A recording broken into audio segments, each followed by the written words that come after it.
You probably already heard about the solid principles, right?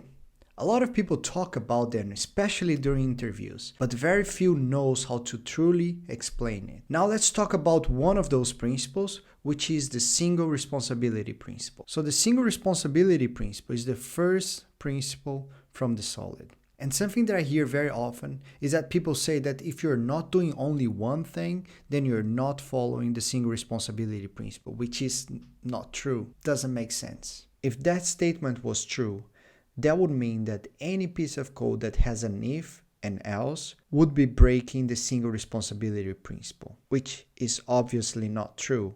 For example, this piece of code, in my opinion, I don't think this is breaking the single responsibility principle. So it's wrong to say that you're following the single responsibility principle if it does only one thing. But then what exactly is the single responsibility principle? Let's take a look into this code. So imagine that you have to create a class called sale. In the sale, you're going to have 3 fields. And then business asks you to implement 3 methods: generate receipt, a simple receipt for the sale, calculate profit, well, what is the profit for the sale, and finally save it so we can retrieve the data afterwards. So the question is, how many rows do we have in this class?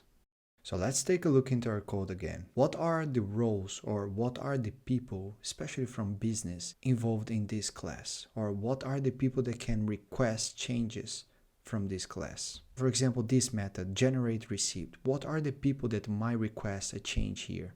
Maybe someone from tax. What about the profit? Definitely someone from financial department. And finally, save, maybe someone from database administration, maybe someone who wants to migrate the database from Firebase to Azure, for example. So as we can see, we have 3 different roles involved in this class. That means that we have 3 different reasons why this class would change. And that is why this class is not following the single responsibility principle. Not because it's not doing one thing, but because it has different reasons to change. It has different roles involved, which might request reasons to change.